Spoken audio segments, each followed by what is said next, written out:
हम इस समय निवर्तमान विधायक पप्पू भरतौल जी के आवास पर हैं और यही वो जगह है जहां पर बदमाश घुसे थे।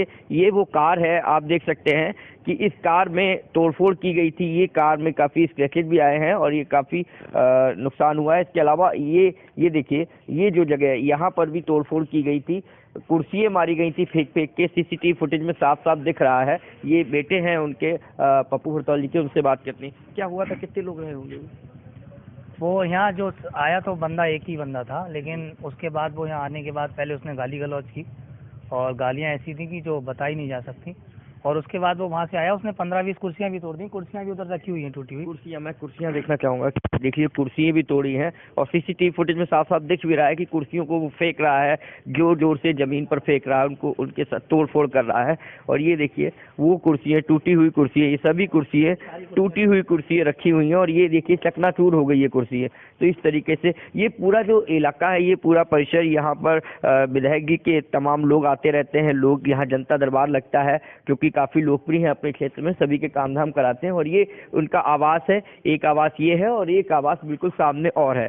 तो इन दोनों आवासों में लोग रहते हैं, विधायक जी रहते हैं, उनके बेटे रहते हैं। तो यहीं पर क्योंकि विधायक जी रोजाना टहलने जाते हैं, ये उस बदमाश को पता था कि रोजाना विधायक जी टहलने जाते हैं और जब वो निकलेंगे तो उन पर जानलेवा हमला कर सकता था। लेकिन चांस की बात कि उस दिन विधायक जी थोड़ा सा अस्वस्थ थे, इस कारण वो टहलने नहीं गए और वो काफ़ी देर तक उसने इंतजार किया। जब वो टहलने को नहीं निकले तो उसने फिर यहाँ पर तोड़फोड़ की और वो पूरी घटना सीसीटीवी कैमरे में रिकॉर्ड हो गई।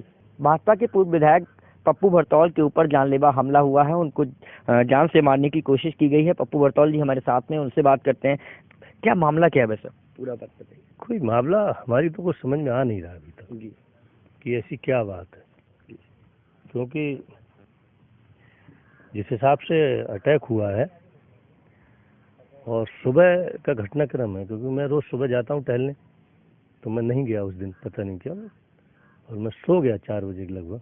मैं उठा था लेकिन 4 बजे के बाद ही सोया। मैं सो गया, नींद में इतनी ज़्यादा गहरी, और घर वाले जो थे, क्योंकि ये पल्लंग जो घर बना लिया तो उसमें इधर की आवाज़ जाती नहीं है।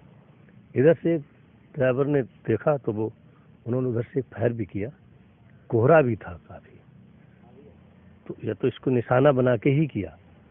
और वो अंदर कुर्सियाँ और गाड़ी तोड़ रहा था। उसका मकसद ये था कि वो हम लोग निकले तो वो हम पे वार कर देंगे, गाड़ी में बैठे लोग भी एकदम आ जाएंगे। और वो हाफ शर्ट पहना, उस दिन काफ़ी ठंड है, हाफ शर्ट पहनने का कोई मतलब नहीं है, और बरमुंडा पहने हुए, काला, लंबा है, 6.5 फीट का लगभग, जवान है वो बदमाश।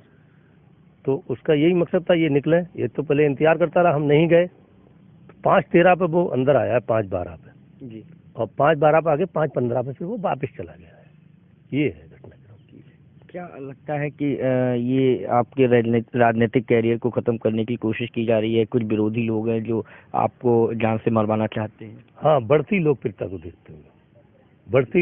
को देखते हुए लोग हत्या करवाना चाहते हैं कि किसी प्रकार उनकी हत्या हो जाए तो लोगों के रास्ते साफ हो जाए। उनके यही इरादे हैं और वो कुछ नहीं कर सकते हैं। इन्हीं बातों पे वो लोग लगे रहते हैं दिन भर, क्योंकि यहाँ लोग बहुत आते हैं पूरे दिन में। मैं रहता हूँ यहाँ, बाहर नहीं रहता, तो लोग आते हैं, उनका काम कराते हैं और जाकर के काम कराते हैं। तो उनको लगता है कि आगे राजनीतिक कोई ऐसा वो ना कदम उठाए, इसलिए उससे पहले ही समाप्त कर दिया जाए। मैं नहीं रहता हूँ तो बेटा रहता है, वो काम करता है जी। बस यही है, बाकी हमारी किसी से बुराई नहीं है, किसी दुश्मनी नहीं है। पुलिस ने अभी तक क्या कुछ पता चल पाया है छानबीन में कि कौन लोग हो सकते हैं, क्या है? पुलिस लगी है, पुलिस लगातार आ जा रही है और जो चीज़ें हैं पुलिस उसे कलेक्ट कर रही है सबूत के तौर पर। बाकी हम भी बता रहे हैं, हमारे पड़ोस में मिलिट्री है, तो हमारे कैमरों से, मिलिट्री कैमरों से भी निकाला जा रहा है। मिलिट्री कैमरों में भी गाड़ी की लाइट दिख रही है और वो धुंध सी दिख रही है, क्योंकि वो यहाँ के बाद फिर सीधे मेरे गांव की तरफ गए जी। तो उन्हें लगता कि उन्हें जानकारी कि मैं सुबह को गांव भी चला जाता हूँ, यहाँ से 2-2.5 किलोमीटर 3 खेतों की तरफ, उधर से वापस आ जाता हूँ या जाट रेजिमेंट सेंटर गेट की तरफ जाता हूँ टहलने। ये 2 जगह, तो मुझे लगता है कि पहले वो गांव की तरफ गए, फिर जाट रेजिमेंट सेंटर की तरफ गए, क्योंकि कैमरे में गाड़ी आ रही है, गाड़ी के नंबर नहीं आ रहे हैं, लाइट आ रही है गाड़ी की केवल, कोहरा की वजह से पहचान में नहीं आ पा रहे। यहाँ भी ये जो व्यक्ति है, ये ऊपर से लाइट जल रही है तो दिख रहा, अगर लाइट बुझी होती तो वो नहीं दिखता। जो वीडियो हमने दी है आपको उसमें वो व्यक्ति दिख रहा है, लेकिन अगर लाइट ऊपर न लग के साइड से लगी होती तो इधर उधर मुड़ता तो उसका चेहरा ही पहचान में आ जाता। लेकिन मुझे एक से अधिक लोग हो सकते हैं? एक से अधिक लोग थे। अधिक लोग थे। हाँ, वो बाकी लोग घर के इर्द गिर्द थे, वो ही एक अंदर आया था। हाँ। तो क्या आप मांग करते हैं कि ये सुरक्षा व्यवस्था बढ़ाई जाए? जिस तरीके से खतरा है, क्योंकि जब आपके परिसर में घुसा या कोई बदमाश और आप पर हमला कर सकता था, क्योंकि आप रोजाना टहलने निकलते हैं, उसके बाद से आप टहलने निकले हैं? नहीं, मैं उसके बाद से टहलने नहीं निकला। मैं तो अंदर ही वर्जिश कर लेता हूँ, मैं नहीं गया टहलने के लिए, क्योंकि मैं खुद भी उससे बात कर रहा हूँ कि कौन व्यक्ति हो सकती है। पुलिस भी कर रही है, हम भी अपने हिसाब से कर रहे हैं, और उस व्यक्ति को पहचानने की कोशिश भी कर रहे हैं जो परिसर के अंदर आया था, जो देखने में 6.5 फीट हाइट है मुझे लगता है उसकी।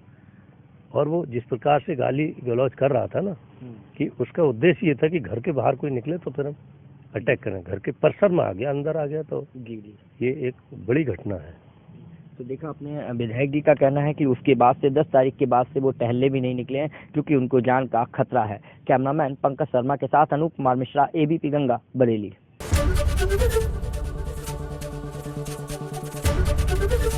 एबीपी गंगा, खबर आपकी, जुबान आपकी।